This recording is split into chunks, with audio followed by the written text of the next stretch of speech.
And this extraordinary evening is at the halfway point, an extraordinary all-concerto evening with Itzhak Perlman and the New York Philharmonic. School in the country. First located in the Bowery, Wall Street area of Lower Manhattan, it has had 15 homes since it was founded in 1633. Mr. Perlman visited the school at the invitation of a group of students. So, first victim. A group that happened to include Mr. Perlman's 13-year-old son, Noah. Never heard good morning that way before. Yes? Okay. When you were young, who inspired you first to play the violin? When I was young, I heard, I think the first violinist I heard on the radio that I can remember was Jascha Heifetz. And that was enough of an inspiration. Obviously, you always have idols, and particularly when you really learn to recognize them, like when I was 13, 14, 15, that's when I really started to have idols very, very seriously. Heroes, Heifetz, Stern, Oistrakh, Fritz Kreisler, Nathan Milstein, and so on. And every time you have these idols, you sort of try to play more or less like they do. At least you try to imitate for a while. And that's usually, it's either a good thing or a bad thing. It's a good thing that if you do it for a couple of weeks and then it goes away. It's a bad thing if it stays with you forever. But it's very, very important because hero worship in music is quite necessary, and hopefully you get something of your own. Yes? What do you think would have happened if, when you first starting out, instead of having a violin put in your hands, you'd had, say, a trumpet or an oboe? Would you have achieved the same level, do you think, or do you think we're just made to be a violinist? I don't really know. In Israel, there's never a chance that anybody put an oboe in your mouth. Are you kidding? Can you imagine the Jewish mother comes to her son and says, "Oh, dear, here is an oboe, play the oboe." What is this? And even worse, a trumpet. You know, oboe maybe, but a trumpet? do you think, so it was bad examples, but do you think that you couldn't be anything but a violinist? And well, okay, all right. Or some great trumpet player, if it was an accident that he was a trumpet player instead of a violinist? Well, okay, look, musically speaking, I could probably be a fairly good musician on any instrument if I could play it, if I had the talent to play the instrument. There has got to be a dual talent there. There's got to be a real musical understanding and a musical mind, as well as real capability. If I don't have good lips, I won't be able to play the trumpet and do whatever I want to do musically. So it really is hard to really say if I was given another instrument, if I would be good. You know, we would have to see if I have a talent for it, for the actual physical playing of it. Yes? Do you find it helps to approach a piece of music historically, such as studying the composer or the background to a piece of music? Absolutely. It's very important to approach a piece of music historically. It's very important to know what the composer was doing during the time, whether it was a late piece or an early piece of the composer, what help that composer had during the writing of the music. Was the composer helped by a fiddle player? Was the composer a violinist himself or not? For example, the Brahms violin concerto, he got an awful lot of help from Joachim, the violinist, and it was very, very important in writing the piece. You know, I mean, because sometimes, you know, you can have fantastic ideas and it just doesn't make sense on the violin. Yeah. Yes. Which composers do you find the most emotionally challenging? Emotionally challenging. The composers which are the most emotionally challenging are the musically are the ones that you really can't hide behind as far as with emotion. In other words, with a sweep.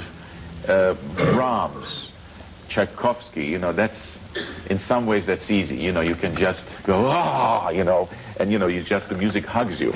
But when you talk about the classics, the classical composers, when you talk about Mozart, and we talk about Bach, when we talk about Beethoven, or Haydn, there is a purity in the music, and therefore you really have to, it's no longer just a raw emotional element that you put in the music, but you have to really think about how it's constructed. Timing, the phrasing, you know, where do you put a phrase, when do you start a phrase, the relationship between sound and no sound. The whole thing it's like a it's like a map that you have to really look into it. You can't just go spontaneously and instinctively and just give it all you have and devil may care. Here you really have to think about it, and at the same time figuring it out, you have to give it an emotional sort of. So for me, that is a challenge. The classical composers, for me, that's a true challenge, and I feel that very, very few people can really do it successfully. I'm working very hard on it. Yes. How do you feel about the commercialism in the arts these days? And do you think that it leads to any kinds of sacrifice in artistic quality? Okay. Commercialism in the arts. Can you be more specific? Okay. Well, things like fur coats and American Express cars, and then going... I don't own a fur coat. I'm sorry. Fitting in that advertising for those and going outside of the arts to find publicity, and then going beyond that into a lot of publicity on how certain artists seem to give their most when they're going to be on television because that has the wider audience. Yes. Well, I don't own a fur coat, and I do not give my most for television only.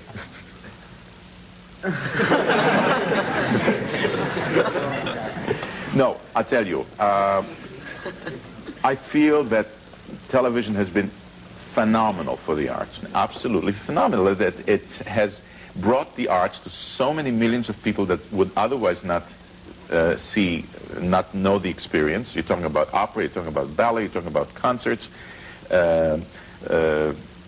It is, I think that in the last 5 years and in the next 5 years will be probably called a sort of like a golden age in the arts in the United States, and I think that's basically because of television. Now, when it comes to commercials, you may have seen my commercial on American Express. I did play Beethoven there, and so as a result, I have to now play in Kalamazoo, because I mentioned that I brought Beethoven to Kalamazoo. So the next day they called me up and said, "So when is it coming?" But it does, you know, whenever I'm in an airport or something, and a porter or a bus driver comes to you and says, "Hey," like this. I mean, there's nothing wrong with that, you know, and maybe that same fellow who goes like this, and if he sees me on PBS playing a concerto, maybe he'll stay and listen, and maybe someone will go and come to the concert. In San Francisco again, there was a couple of people who came to my concert and said, "This is the first time I've ever been to a concert. I really enjoyed it." Well, I feel that it may be very, very small percentage, but it is, I think, serves an important part in building up audiences, or at least building a different kind of an audience. Yes? When you're performing in front of a large number of people, do you try and just wipe from your mind the fact that there are all these people out there? Or do you try and take what they're giving you and benefit from the fact that you have a large audience in front of you? Well, I'll tell you, what I try and wipe from my mind is the empty seats, if there are any. No, I like a large, you know, it's so intimate, you know, to have 4,000 to 5,000 people with you. So wonderful. No, I like to play for an audience. I feel an audience is a very important part of performing. It's who do you communicate to if there's no audience? And that's why what happens is that in a recording studio, I find it's a real tough time to readjust, because you play for 2 mics, and those microphones are they're great critics. You know, they hear everything. But an audience, I find, is a great help to me. I like it. Yes. Have you ever felt nervous during or before a performance? Right now, I mean, even though you're a professional, do you still feel nervous? Yes. Sometimes I'm not really nervous. I'm only nervous when I have a memory slip. Oh boy, am I nervous. And that's when my real creative powers are at work, you know. I write new music. On the spot, I write it. Not always very good. So that's the kind of nervousness they have. But it's not nervous, you know, like shaking, everything like that. Yes? Do you feel that at this stage of your career, you're still improving? I hope so. I feel that if I will not improve, at least grow as I get older. Oh God, I hate that as I get older. That you never, I think in music you never stay at the same place. You cannot stay in the same place. You either go back or you go forward. There's no such thing as being the same. Because if you're being the same, then that means you're not growing. If you're not growing and you're not recreating anything new, it's no good. You have to really constantly try and think. And I hope that I'm doing it. I know that at least I like what I do now better than what I did 5, 6, 7, 8, 9 years ago, particularly if I listen to recordings. Sometimes I listen to a record I did about 12, 13 years ago, and I said, gee, did I play that way? Well, it was all right, but I mean, I would never play it like this today. So I feel that's a good sign. I mean, it's very depressing when you hear it, but it's a good sign at least they have a different point of view about your music. I'm going to play it all? This way. Am I going to play? No. No. Oh.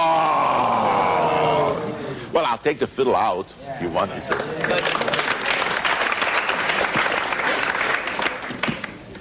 Now, oh my goodness, you want to see my family here? Okay, let me see what I got here. Oh, got my yarmulke. Oh,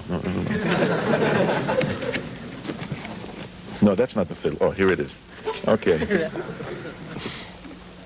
Anyway, now I can talk with my fiddle in my hand. Now that'll make everybody more comfortable, huh? Right? So, wait a minute. There's some. Wait a minute, over there, yes. Well, based on your own experience, do you think that being a good musician is kind of a gift, or is it just a lot of practice? I mean, do you find that you can just sit down and just make music because you have a gift? Very good question. I think part of it is true, and I think part of it is not. I think that to be able to understand to be able to play what you feel partially is a gift. To sort of translate what you feel into this language is partially a gift. But you also have to be able to know what the hell you're doing. And if you don't know what you're doing, all the gift in the world is not going to help you out. In other words, that your instinct will take over, and by accident you'll play something very, very well. But you really want to know what you're doing. And obviously, if you have a gift, it helps you do that easier. Okay, I have one last question, and then we have to wrap it up, because let me see. Why is there so little new classical music? Well, there's no more classical music. It's finished. It's now it's contemporary music. I mean, no more classical. No, it's finished. In other words, right now it's what people are writing today, and maybe one day this will be called late classical, or classical of the 80s. Can you imagine they're listening to the radio, and now for hits of the 80s? Terrific. No, come on. But there is definitely now the pendulum is going towards, a lot of people are now, contemporary composers are writing a bit more lyrically than they used to. They don't feel that they have to, that there should be that sort of a percussive and detached kind of quality to the music. Some good stuff is being written, and we're going to see what's going to last. A lot of the stuff that we consider today great was considered terrible. If you heard the reviews that the Tchaikovsky concerto received, the violin concerto, when it first was performed, the critic says that the violin is beaten black and blue because it has things like,